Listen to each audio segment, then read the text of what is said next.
Why do they give kindergartners that? Because kindergartners don't nap. They need to give it to us. Like, they need to switch it. Kindergartners don't get naps, we get naps. Are you kidding me? My kids take naps all the time. But when I was in kindergarten, I did not sleep during nap. Isa had a, My son is one of 2 kids that sleeps every day in nap time. Isa had at least 6 alley-oops last night. From you? No. From just people. How many people were there? Okay. So we're going to talk about 2 things here.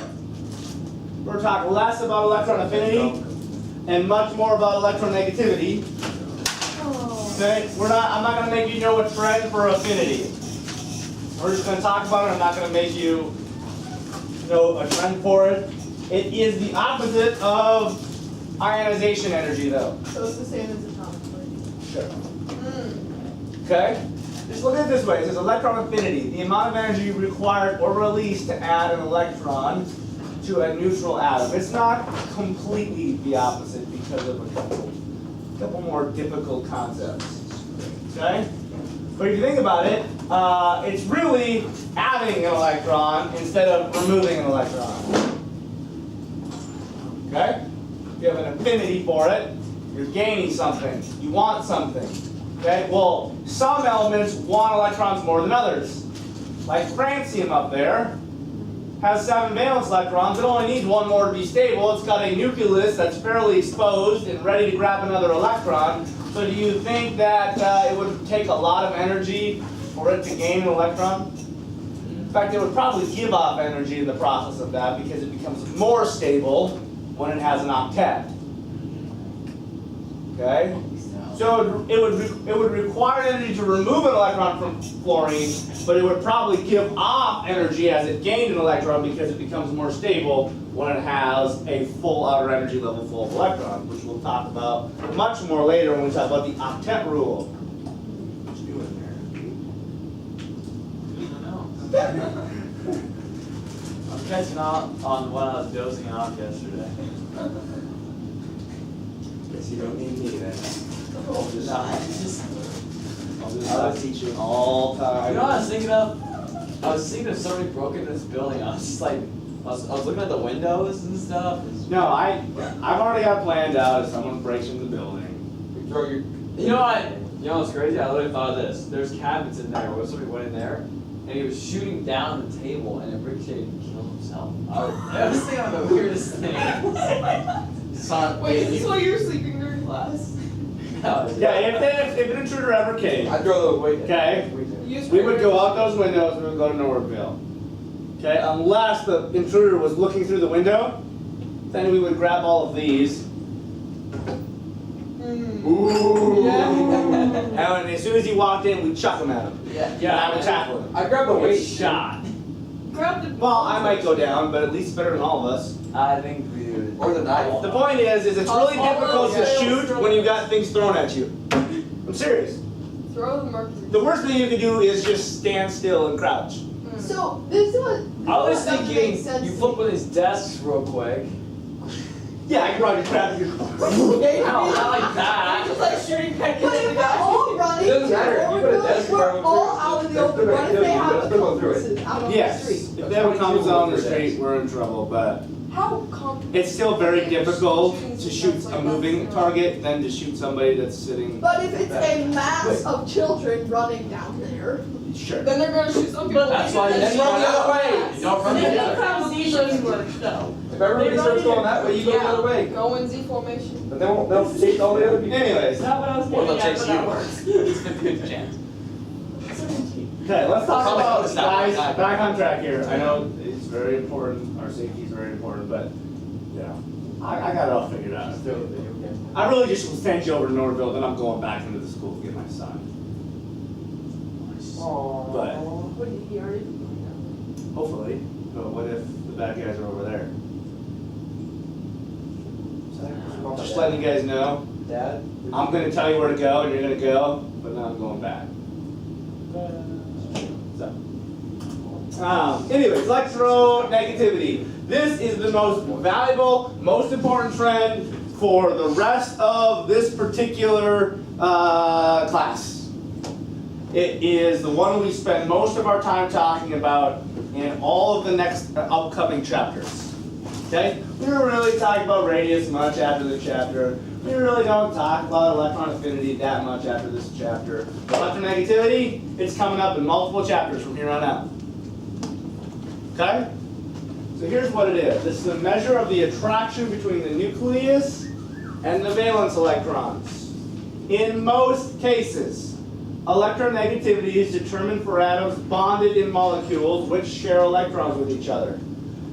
So really what electronegativity is how much a particular atom pulls on the shared electrons when it's bonded. Okay? First of all, let me show you the trend, typically, for electronegativity.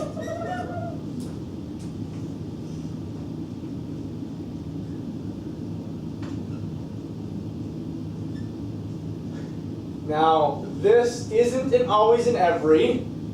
There's always exceptions, but the trend, for the most part, is as you go left to right, your electronegativity increases. And as you go top to bottom, it decreases.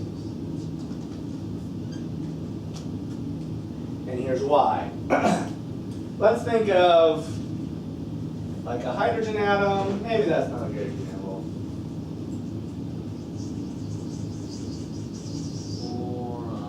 Let's just do.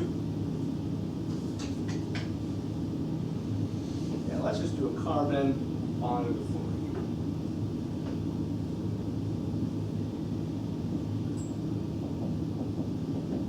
You guys remember these Lewis structures at all? Yeah, I'm waiting for those. They're coming up soon. Oh, I don't. Okay? Now, if you remember, these dashes represent what? Two what? Electrons. That are being bonded or shared in this context. Okay? Okay? But the two electrons that are sitting here aren't being shared equally. What I mean by that is one of these two atoms has a stronger pull on the shared electrons than the other, and it has a lot to do with the radius of the atom. Which one do you think would have the stronger pull? Can you explain that from a radius standpoint? Why it would have a stronger pull? Because I remember, like, say they got smaller, the further right you go, and fluorine is further right. Okay, well, why would a small radius mean a stronger pull? It's closer. Closer. Closer to the nucleus. Everybody see that? Okay? The electron that's being shared from fluorine is much closer to the nucleus than the electron that's being shared in carbon. And so therefore, those two electrons that aren't just sitting right in the middle between them, they're probably hanging out quite a bit closer to the fluorine because of the nuclear charge and being close to it. Okay, if I got two magnets and I put something metal in between the two magnets, it's probably going to be attracted to the one it's closest to more, right? Okay? And so electronegativity is really, in a nutshell, how much it pulls on an electron when it is bonding. Okay? So usually what happens here in this case is these two electrons aren't perfectly in between. They're actually probably a little bit closer to the fluorine. And what that does is it creates unequal charge distribution throughout the whole compound. And that's usually what results in the forces that hold solids and liquids together. Okay, but we'll get to that in chapter 11. Right. So, general trend. As I go up and to the right, I'm becoming more electronegative. And as I'm going down and to the left, I'm getting less electronegative. Okay, for example, francium is the least electronegative really because its electrons that it would share, even though it's not going to share, and I'll explain this in a sec, is so far away from the nucleus that it doesn't have very much of a pull on it at all. In fact, francium its valence electron so far away from its nucleus that it doesn't have any desire to share at all. It just easily lets its electron go. And forms what type of bond? You may remember? No, I am. Go away. Ionic. Okay, you remember an ionic bond? The metal tends to want to give away its electron because it doesn't have very high affinity for it. It's actually more stable if it loses it. And the nonmetals have a much higher electronegativity, a much higher electron affinity, that it will just take it from it. Now, when we say give and take, it actually that isn't actually 100% accurate. It's actually just a very, very, very strongly covalent bond. But we give it a different name to classify it a little bit easier. Right? This guy was the guy who came up with electronegativity, Mr. Linus Pauling. Open up your book. Somewhere, where are we at? What chapter? 130. Yep. No, 1. 550. Mr. Linus, where are you, Linus? There you are. He's a good looking dude. 116, 117. Oh, double teeth there. Ah! I don't know what's going on with the back of his head. Yeah. What? Give me radioactive crackers. Alright. This guy was the guy that came up with the electronegativity scale, known as the Pauling scale or the Pauling units. You can see on the next page, 117, you can see how the darker shade tells you its electronegativity values. As it gets darker, the value gets greater. So you can see the general trend is that as you go from the bottom left to the top right, you get larger. Now, is it a trend that is flawless and that there's no exceptions anywhere in there? No. Look at krypton. Isn't krypton a noble gas? Isn't krypton stable? You're gonna have to catch up tomorrow too, bud. I'm thinking about somebody breaking in again.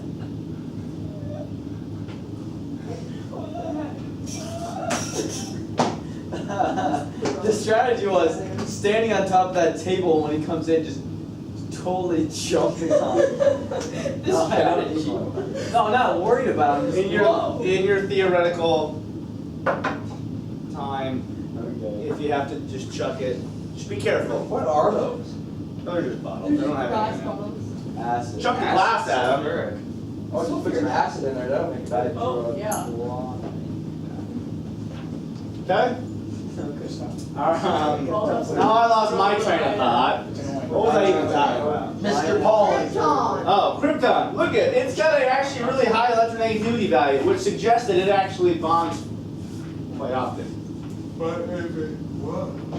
And when you take advanced chemistry, you will actually bond it quite often. Wow.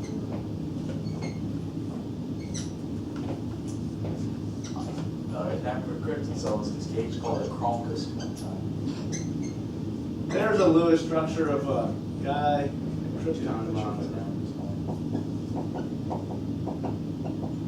Now, I'm probably just going to confuse you by showing you this, but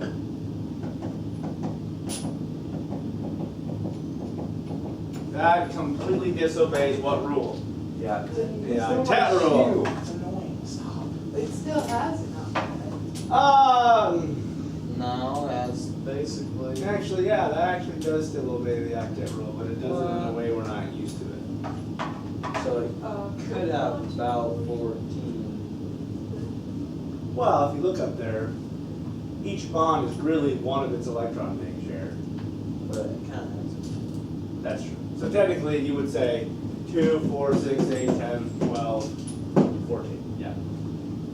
So that guy actually has 14 electrons surrounding around it, which kind of breaks the octet rule, just a little bit. Okay? Anyways, I don't know why I showed you that. Okay, because you could. Because I could, I felt like doing it.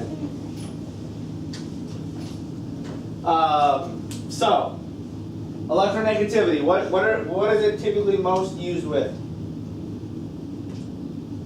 Anybody? Electronegativity, what is it used for? What? I guess we don't know anything about what I said. Oh, but what are they used for? What is this most useful for? Knowing Okay. where the electrons will be in bond. Okay, so let's say I got hydrogen bonded with fluorine. Okay, which is more electronegative? Fluorine. Which means these two electrons that are being shared are going to be pulled more towards fluorine. And so therefore, what happens, well, let's say these electrons are here and here in this bond. Okay?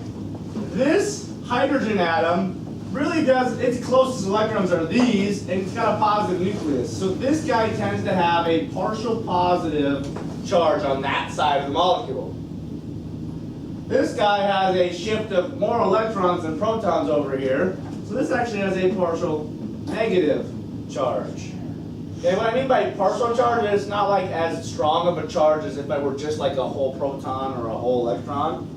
Okay? But it is this that results in how other things are held together. For example, another HF molecule might come here.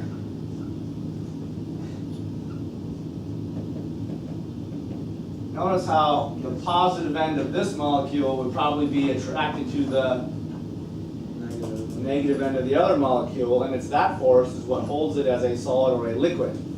It's called an intermolecular force. It's not as strong as a bond, as a chemical bond or a covalent bond, but it still is a relatively decently strong force, enough to hold this as a solid. Sorry, I didn't like drop that on your foot or anything. I'm getting a little ahead of myself, but I just wanted to show you that so when we do talk about it later, you're not like, what in the world? What good are you? So this electronegativity thing, Yep. that's really weird how hydrogen has less of a pull to the fluorine. Because hydrogen, it's going to be way closer to the But nucleus. you only got one proton in that nucleus. So the difference between hydrogen and fluorine is, yes, fluorine is one energy level higher, but it has 9 times more protons. And so that whole aspect of as you go across the periodic table and how the additional proton is twice as effective at pulling towards itself than the additional electrons are shielding has a big part in that. I should probably take those back. You were paying attention a little bit better ever since I gave you that. Maybe you weren't. Okay, we're done today. Woo! Oh, yeah. 9 minutes. What? Sorry, thanks, Rich. True. Yep. Sorry.